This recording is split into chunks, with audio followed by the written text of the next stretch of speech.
பரமக்குடியிலேயே இறங்கிவிட்டேன். அதற்கு மேல் தாக்கு பிடிக்க முடியும் என்கின்ற நிலை இல்லை எனக்கு என்று தான் சொல்ல வேண்டும். வழி எங்கும் நினைத்து கொண்டுதான் வந்தேன். இறங்குவதற்கு ஏதுவான இடம் ஏதுவா இருக்க முடியும் என நீண்டு விரிந்திருந்த பஸ், அதில் சற்று நிதானமாகவும் அவசரமான மனோநிலையிலும் அமர்ந்திருந்த மனிதர்கள் கலர் கலரான உடைகளிலும் அலங்காரத்திலும் பெண்களும் சிறுவர்களுமாக தனித்து தெரிந்தார்கள். டிக்கெட் மிஷினை சரிபார்த்து கொண்டிருந்த கண்டக்டர் ஓட்டுநரிடம் ஏதோ பேச்சு கொடுத்தவாறு ஆண்களை விட பேச்சு சத்தம் அதிகமாய் கேட்ட பெண்கள் பக்கம் கலகலப்பாய் தெரிந்தது. அப்படி என்னதான் பேசுவார்கள் என தெரியவில்லை என்று என் மனதிற்குள் தோன்றியது. வீட்டில் பேசுகிறார்கள், வெளியில் பேசுகிறார்கள், பார்க்கிற இடங்களில் எல்லாம் பேசிக்கொள்கிறார்கள். இது போக பேசி பேசி தீராத பேச்சும் வற்றாத ஆற்றாமையும் அவர்களது பேச்சில் வெளிப்பட காரணம் என்னவாக இருக்கும் என தெரியவில்லை. பேசுகிறார்கள் பேசுகிறார்கள் பேசிக்கொண்டே இருக்கிறார்கள் என்கிறான் தனது நண்பன். அது தனியார் பேருந்தா அரசு பேருந்தா தெரியவில்லை. அலங்காரம் கூட்டி தெரிந்தது. ஓட்டுநரின் இருக்கையை ஒட்டியிருந்த முன்புற கண்ணாடியில் சுற்றி சுற்றி ஓடியவாறு எரிந்த பொடி பொடியான கலர் விளக்குகளும், ஓட்டுநரின் தலைக்கு மேல் ஓடிய இரட்டை தொலைக்காட்சிகளில் ஓடிய படமும் பாட்டும் பேருந்தை புதிதாக காண்பிக்கிறது. நல்ல பாடல், நல்ல காட்சி, பார்க்க கண்களுக்கு குளிர்ச்சியாகவும் மனதுக்கு இதமாயும் இருந்தது. அது எத்தனை பேருனுள் நுழைந்திருக்கும் என்பது எனக்கு தெரியவில்லை. வெள்ளியில் உருக்கி ஊற்றியது போல இருந்தது. பேருந்தினில் இருக்கைகள் ஒட்டி நடப்பட்டிருந்த தாங்கு கம்பிகளும் இருக்கைகளின் பின்னால் வளைந்து நின்ற கம்பிகளும் பார்க்க பார்க்க அழகாகவும் பளபளப்பாகவும் தெரிந்தது. தரைதளமாய் பரவியிருந்த அடிப்புற மலப்பலகைகளும் அதன் மேல் அடித்திருந்த சில்வர் பட்டைகளும் காலை பதம் பார்க்காது என்பதை உறுதி கூறியது. ராமநாதபுரத்தில் பஸ் ஏறும் போதே வராத ஒண்ணுக்கை உருவாக்கி இருந்துவிட்டு தான் வந்தேன். அப்புறம் எப்படி அதற்கு உள்ளாய்? பிடிபடவில்லை. ஒன்று சரியாக இருந்திருக்க மாட்டேன், அல்லது எனது உருவாக்கத்தில் எங்கோ தவறு நடந்திருக்க வேண்டும். எது எப்படியானாலும் இப்போது இறங்கியாக வேண்டும். முட்டி கொண்டு நிற்கிறதா அல்லது அப்படி ஒரு நினைப்பா எனக்கு தெரியவில்லை. எதுவானாலும் இறங்கிதான் ஆக வேண்டும் என்று தோன்றியது. இல்லை என்றால் சிக்கலாகி போகலாம் என்று தோன்றியது. 4 இட்லி, கொஞ்சமாக தண்ணீர், ஒரு டீ, இவ்வளவுதான் சாப்பிட்டேன். நீண்ட தூர பஸ் பிரயாணம் என்றால் தண்ணீர், டீ எல்லாம் சுருக்கி விடுவது வழக்கம். ஆனால் நண்பர் குமார் அருகில் இருந்தாலும், அவரை காலை உணவு வாங்கி கொடுத்தாலும் டீயை குடிக்க வேண்டிய கட்டாயத்திற்கு உள்ளாகி போனேன் என்று தான் சொல்ல வேண்டும். இரவு அவரது அறையில்தான் தங்கியிருந்தேன். ராயநந்தபுரம் கிளைக்கு பணி நிமித்தமாக 2 நாட்கள் சென்று வந்து கொண்டிருக்கும் போது உண்டான வயிற்று வலிக்கு மருத்துவம் பார்த்துவிட்டு தெருவில் நின்ற என்னை அவர்தான் ஏந்தி கொண்டார் என்றுதான் சொல்ல வேண்டும்.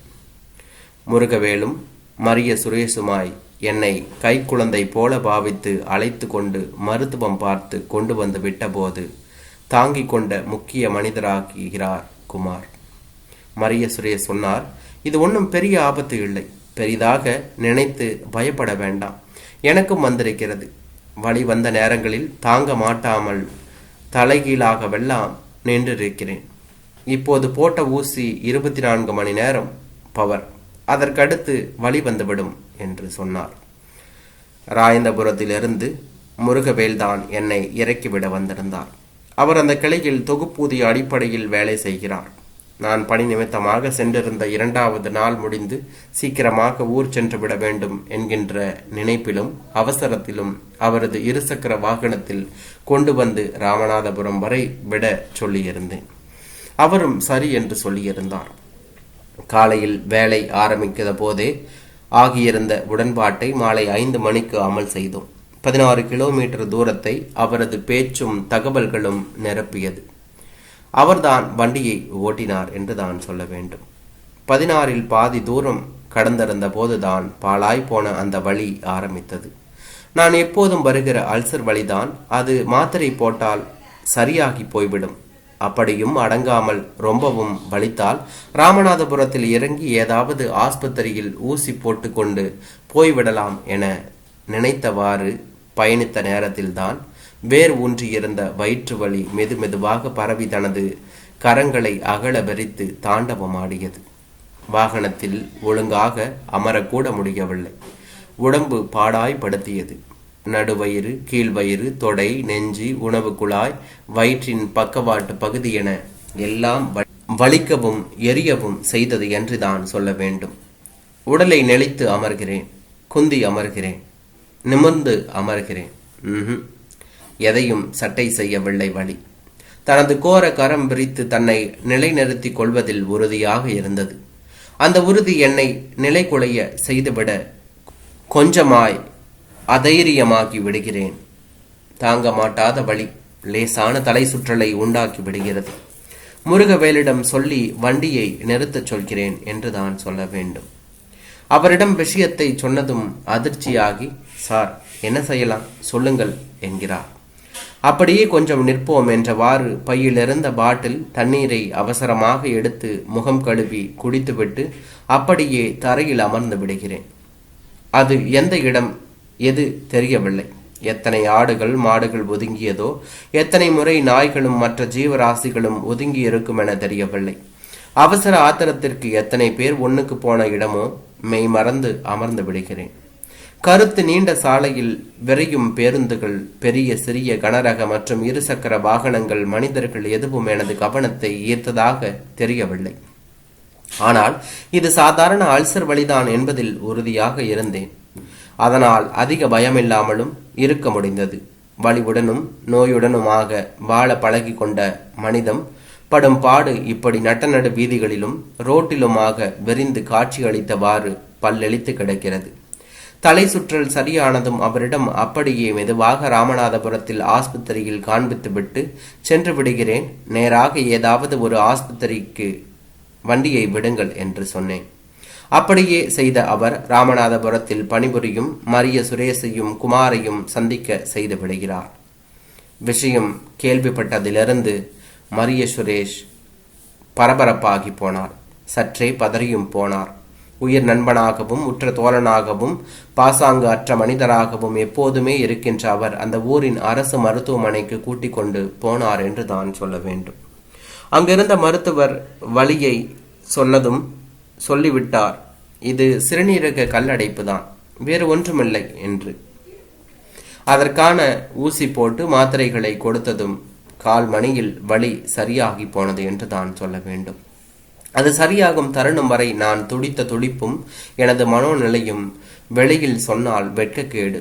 வீடு போய் சேருவேனா முழுதாக என்கின்ற அளவு சந்தேகம் வந்துவிட்டது என்று தான் சொல்ல வேண்டும்.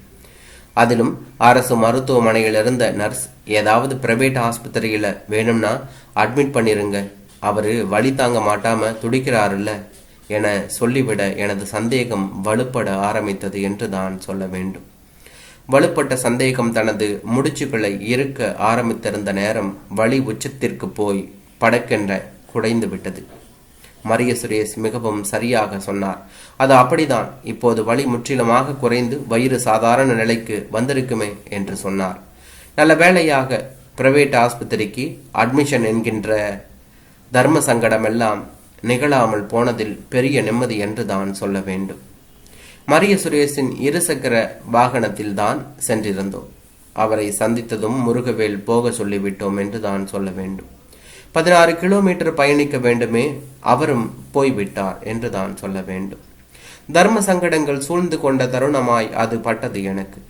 ஒன்னும் நினைக்காதீங்க, சமயம் இருக்கும் விட்டு பேசாம படுங்கண்ணே என்று சொன்னார். ஒன்னும் சங்கடப்பட்டுக்காதீங்க, மனசை போட்டு உழப்பிக்காதீங்க என நிறைய பேசிக்கொண்டே வந்தார் என்று தான் சொல்ல வேண்டும்.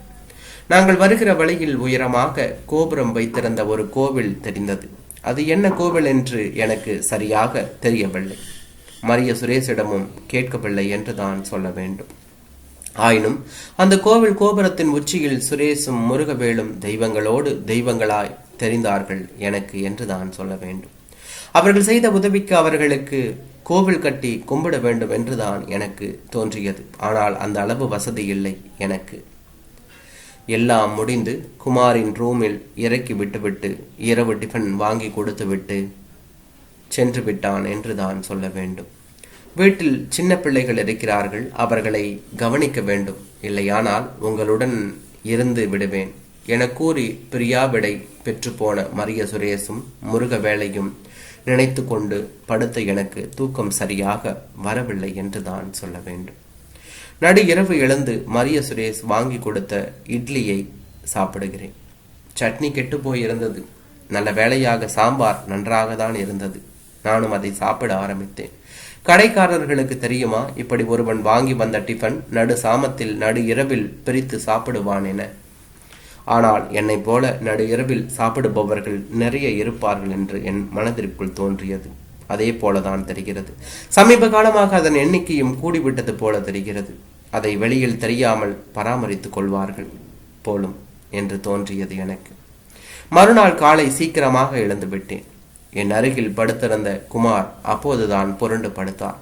மனைவி மக்களை விட்டு பிரிந்த, வயதான தாய் தந்தையை விட்டு பிரிந்த, சொந்த வீட்டை விட்டு, சொந்தங்களையும் சுற்றத்தார்களையும் விட்டு, இப்படி பிளப்பு நிமித்தமாயும் பணி நிமித்தமாயும் ஊர் விட்டு ஊர் வந்து சின்ன சின்ன புறா கூண்டு அறைகளில் தங்களை அடைத்து கொண்டு கதியற்றவர்களைப் போல வாழ்கின்ற வாழ்க்கைக்கு எடுத்துக்காட்டாய் இது போலும் என தெரிகிறது. குமாரின் நண்பர் தங்கியிருந்த அறைக்கு கூட்டி போனார். அது இவர்களது அறையைப் போலவே இன்னும் சிறிய புறா கூட்டாய் இருந்தது என்று தான் சொல்ல வேண்டும். பறவைகளுக்கு பதில் மனிதர்கள், இறக்கைகளுக்கு பதில் கைகால்கள், பறப்பதற்கு பதில் நடந்தும் வாகனங்களிலுமாய் பயணித்தும் கொண்டிருந்தார்கள். தானியம் தவசிகளுக்கு பதில் சாப்பாடு டிஃபன் உண்டு கொண்டிருந்தார்கள். அந்த புறா கூட்டில் தங்கி இருக்கும் குமாரின் நண்பர் திருநெல்வேலி பக்கத்துக்காரராம். வாரா வாரம் லீவுக்கு சென்று திரும்புகையில் வீட்டிலிருந்து 10 லிட்டர் கேனில் சுட வைத்த தண்ணீரை கொண்டு வந்து விடுவேன் என்கிறார். இங்கு உள்ள தண்ணீர் சேரமாட்டேன் என்கிறது எனவும், ஒன்று தொண்டையில் புண் வந்து விடுகிறது, இல்லையேனால் ஏதாவது தொந்தரவு செய்து விடுகிறது என்கிறார். கொண்டு வந்த தண்ணீர் 1 வாரம் வரை தாங்குமா? பிறகு ஊருக்கு போகையில் திரும்பவும் எடுத்து வந்து விடுவாராம் என சொல்லும் அவர், அதற்கு தான் வருகின்ற ரயில் பயணம் வசதிப்படுகிறது என்று அவர் சொன்னார். இது தவிர எதுவும் சௌகரியப்படவில்லை என்பது அவரது ஆழ்ந்த கருத்து என்று தான் சொல்ல வேண்டும். அவரது அறையில் தங்கியிருக்கும் அவரின் சக ஊழியர் சொல்கிறார், நான் வேலை பார்க்கின்ற ஊரில் மதிய சாப்பாடு கிடைக்காது. ஆகவே காலை இங்கேயே சாப்பிட்டு விட்டு மதியத்திற்கு பொங்கல் வாங்கி சென்று விடுவேன் என. இப்படி துயரம் சுமந்ததாய் இருக்கின்ற அவர்களது வாழ்க்கை என்று சரியாகும் என்கின்ற நினைப்புடன் பேருந்தில் பயணித்துக் கொண்டிருந்த போதுதான் இத்தனையும் நடந்தது என்று தான் சொல்ல வேண்டும். என்னென்னமோ வசதி செய்கின்ற பஸ்களில் பாத்ரூம் வைக்க ஏற்பாடு செய்யக்கூடாதா என்கின்ற நினைப்பு மேலோங்க நிறைந்திருந்த பேருந்தை விட்டு பரமக்குடியிலேயே இறங்கி விடுகிறேன். மிகவும் பரிதாபமாக என்றான்.